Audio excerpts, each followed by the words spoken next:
नमस्कार, म चाहिँ श्रीगङ्गा माध्यमिक विद्यालयबाट अध्ययनरत छात्रा ममता राई। म चाहिँ कक्षा 9 मा पढ्छु। सेनिटरी प्याडको पहुँचले विद्यालयका दिनहरूमा तपाईँको संस्था र आत्मविश्वासमा कस्तो प्रभाव परेको छ?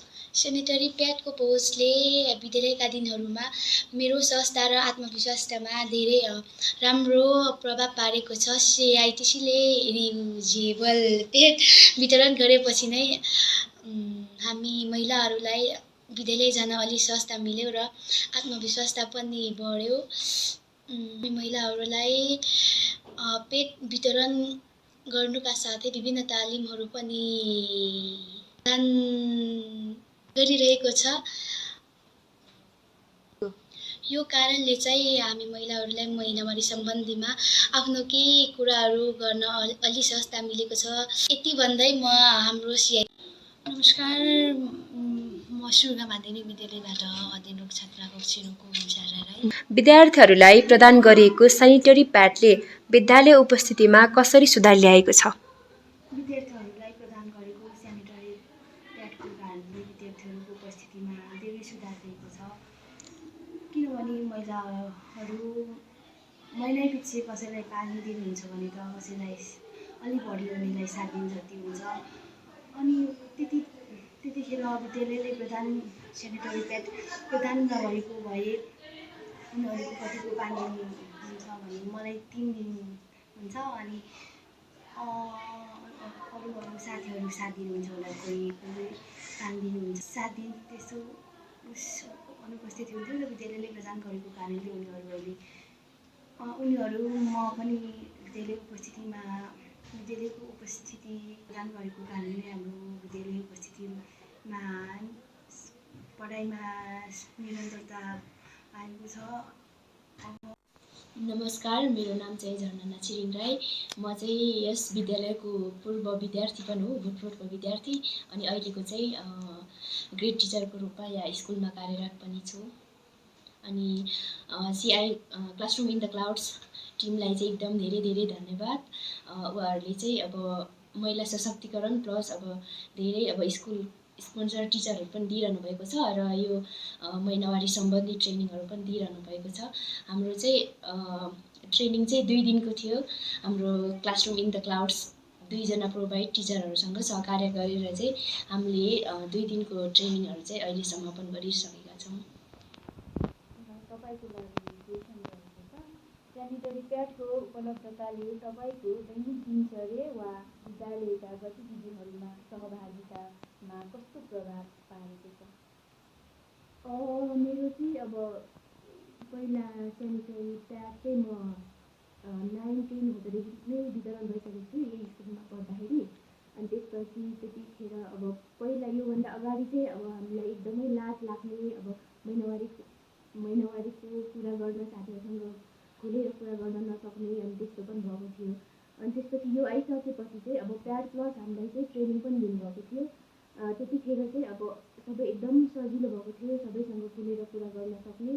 अनि त्यसपछि महिनावारी ट्रेनिङमा चाहिँ हामीलाई अब मैले त अब यो सेनिटरी प्याड युज एन्ड थ्रोवाला पनि अब प्रयोग गर्नै आएको थिएन रहेछ मलाई चाहिँ। ट्रेनिङ पछि मात्रै मलाई चाहिँ प्रयोग गर्न आयो, त्यो पछाडिको उब्काउनु पऱ्यो त्यो चाहिँ थाहा थिएन। त्यो चाहिँ ट्रेनिङ दिएपछि मात्रै मलाई चाहिँ थाहा भयो। अनि त्यसपछि यो रियुजेबल प्याड चाहिँ सिआइटिसीले दिनुभएपछि मात्रै अब हामीले चाहिँ युज गरेको। त्यतिखेर अब ठिकै थियो एकदम, सिआइटिसीले चाहिँ एकदम राम्रो काम गर्नुभएको छ महिलाहरूको लागि चाहिँ। अनि त्यसपछि अब विद्यालयमा त अब खेलकुदहरू सजिलो नै भएको थियो। सिआइटिसीले दिएपछि चाहिँ अब ट्रेनिङहरू अब भनेको बेला अब प्याड पनि वितरण गर्नुभयो। तपाईँलाई धेरै धेरै धन्यवाद। एकदमै तपाईँको अनुभव पनि सेयर गर्नुभयो। तपाईँ पहिलाको चाहिँ पूर्व विद्यार्थी पनि हुनुहुन्छ, अहिले चाहिँ तपाईँ यस विद्यालयको शिक्षक पनि हुनुहुन्छ। त्यसपछि हामीसँग सहकार्य गरेर हामीलाई नमस्कार, म हुजा माध्यमिक कक्षा 8 मा अध्ययनरत छात्रा कक्षा 9 आज चाहिँ हाम्रो एमएसएम ट्रेनिङ दिदी सकिसकेको छ। त्यसको लागि चाहिँ म सिआइटिसीलाई धन्यवाद दिन चाहन्छु। तपाईँ अहिले महिनावारीबारे पहिले भन्दा बढी सहज रूपमा कुरा गर्न सक्नुहुन्छ, किन वा किन होइन? म अहिले पहिलाको भन्दा बढी सहज रूपमा महिनावारीबारे कुरा गर्न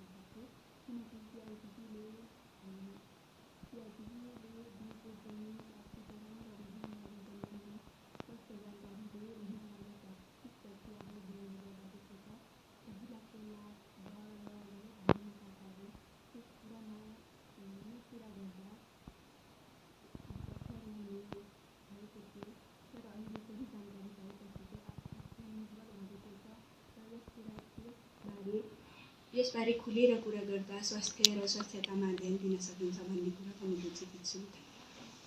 नमस्ते, मेरो नाम आशिका राई, म कक्षा 8मा पढ्छु। मेरो विद्यालयको नाम श्री युगा सेकेन्डरी स्कुल। तपाईँको पहिलो महिनावारीको अनुभव कस्तो थियो र तपाईँले त्यो अनुभव सबैभन्दा पहिले कसलाई भन्नुभएको थियो? मेरो पहिलो महिनावारीको अनुभव निम्न यस प्रकार छन्। मेरो आमा र दिदीहरूलाई महिनावारी बारे सम्झाइरहनु बुझाइरहनु हुन्थ्यो। एक अचानक महिनावारी हुँदा लास डर लागेको थियो। 3 साथीहरूले देख्ने हो कि भनेर लास डर मानेको थियो। 4 ब्लड बाहिर निस्किने हो कि भनेर त्यस्तै मनमा खेलिरहन्थ्यो। मैले महिनावारी हुँदा पहिले दिदीलाई सुनाएकी थिएँ। दिदीले हाँस्दै भन्नुभयो, तिमी पनि ठुलो भयो अब भन्दै पेट लाउने तरिका सिकाउनु भयो, सम्झाउनु भयो। Thank you. नमस्ते, म पवित्र राई, म पूर्व विद्यार्थी। हजुर, तपाईँको लागि चाहिँ प्रश्न चाहिँ यस प्रकार रहेको छ। प्याड प्राप्त गरेपछि तपाईँको व्यक्तिगत सरसफाइ अभ्यासमा के कस्ता परिवर्तनहरू देख्नु भएको छ? पेट प्रयोग गर्नुअघि साबुन पानीले राम्रोसँग हात धुने, धोएर मात्र प्रयोग गर्ने। पुनः पेट प्रयोग गरिसकेपछि धोएर घाममा ओसेर ठाउँमा सुकाउने। नमस्कार, म चाहिँ निश्चला राई हो। म चिसोपाङ गाउँपालिका वडा नम्बर 4का श्रीगङ्गामाथि विद्यालयका अभिभावक हो। CITC द्वारा वितरण गरिएको सेनिटरी प्याडले तपाईँको परिवारलाई आर्थिक रूपमा कसरी सहयोग पुर्याएको छ? हामीलाई चाहिँ CITC द्वारा प्याड वितरण गरेको अब लगभग वर्ष दिन जति हुँदैछ। मैले प्रयोग गरेको अनुसार म आफैले अन्दाज गर्दा अब खर्च पनि हुँदैन। हजुर, किन्न पनि आफैले जतन गरेर सरसफाइ गरेर प्रयोग गर्न मिल्छ, धेरै नै पुग्छ। हजुर। म चाहिँ यसै हुँगा। नमस्कार, मेरो नाम लक्ष्य राई, म कक्षा 8मा अध्ययन गर्छु। म श्री युगा माध्यमिक विद्यालयमा अध्ययन गर्छु। तपाईँको लागि प्रश्न छ। महिनावारी र सेनिटरी प्याड सम्बन्धी छलफलमा तपाईँको परिवारको प्रतिक्रिया कस्तो हुन्छ? म यो प्याड र टालिङको बारेमा चाहिँ बुदागत रूपमा भन्न चाहन्छु। खुल्ला र सहयोगी। नम्बर 1 मा खुल्ला र सहयोगी। महिनावारीलाई प्राकृतिक प्रक्रिया मानेर खुलेर पुरा गर्छन्। सेनिटरी प्याड किन्न प्रयोग गर्न सहयोग गर्छन्। नम्बर 2 आंशिक रूपमा खुल्ला हुन्छ, अरू सबैसँग होइन। नम्बर 3 शिक्षा, जानकारी र प्रभाव। पढाइ, स्वास्थ्य, शिक्षा र मिडियाका कारण बुझाइ धेरै राम्रो हुन गइरहेको छ। नम्बर 4 महिनावारीलाई अपवित्र जस्तो मान्ने, केही काम गर्न नदिने जस्तो धारणा हुन सक्छ। नम्बर 5 नमस्ते, मेरो नाम सञ्जना विक, म कक्षा 7मा पढ्छु। मेरो विद्यालयहरूमा महिनावारी स्वच्छता सहयोग सुधार गर्न तपाईँ के सुझाव दिन चाहनुहुन्छ? व्यवस्थापन हुनु, महिनावारी सम्बन्धी विभिन्न तालिमहरू दिनु। लैङ्गिक मन्त्री, अपाङ्ग मन्त्री, शौचालयको व्यवस्था हुनु, विद्यालयमा पेडको व्यवस्था हुनु, विद्यालयमा पेड खेल्ने ठाउँ व्यवस्था हुनु, विद्यालयमा पेड खेल्न सकेपछि साबुन पानीले हात धुनु व्यवस्था हुनु आदि। अरू दिनभन्दा केही फरक छ आजको दिन। आज रमा निकै दुःखी छ। स्कुलबाट पनि चाँडै खर्च। युरी दाबु बल्ल उसले थाहा पाएकी थिइन् र जसोला पो भएको रहेछु भन्नु। बेन्चमा अलिअलि रगत पनि लागेको थियो। उनलाई के गरौँ र कसो गरौँ भएको थियो। सबै धमिलो मात्र देखिरहेकी थिए। ल यो त रुन पो थाली, नरो न। स्कुलको त बेइज्जत भएन मेरो? केही बेइज्जत भएको छैन तेरो। तैँले त्यस्तो सोचेकी मात्रै होस्। त्यस्तो कुरा मनमा खेलाएर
नमस्कार, मेरो नाम सबिना राई। म चाहिँ यहाँको पूर्व विद्यार्थी हो।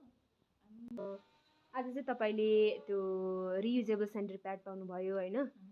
यो सेनिटरी प्याड प्राप्त गर्नु अघि महिनावारी व्यवस्थापनमा तपाईँले कुनै समस्या सामना गर्नुभएको थियो? यदि थियो भने ती के थिए? तपाईँको अनुभव भनिदिनु न हामीलाई। मैले चाहिँ खासै समस्या चाहिँ थिएन। पहिला चाहिँ म चाहिँ मेचुरेसन हुनुभन्दा अगाडि नै यस्तो ट्रेनिङहरू चाहिँ भइसकेको थियो। हाम्रो स्कुलमा यहाँ नभए पनि अर्को स्कुलमा म गएको थिएँ अनि अर्को स्कुलमा चाहिँ यसरी नै हामीलाई ट्रेनिङ दिनुभएको थियो। त्यति बेला चाहिँ मैले धेरैभन्दा पनि थोरै कुराहरू पाइसकेको थिएँ। अनि हाम्रो दिदीहरू हुनुहुन्छ, उनीहरूले पनि हामीलाई सिकाइराख्नु भएको थियो। अब बहिनीहरूलाई चाहिँ मैले आफूले अनुभव गरेको कुराहरू सेयर गर्छु। अनि कसरी प्याडहरू युज गर्नुपर्छ अनि कसरी चाहिँ त्यसलाई चाहिँ युज गरेर चाहिँ व्यवस्थापन गर्नुपर्छ, त्यो कुरालाई चाहिँ मैले बहिनीहरूलाई चाहिँ सुझाव दिन्छु।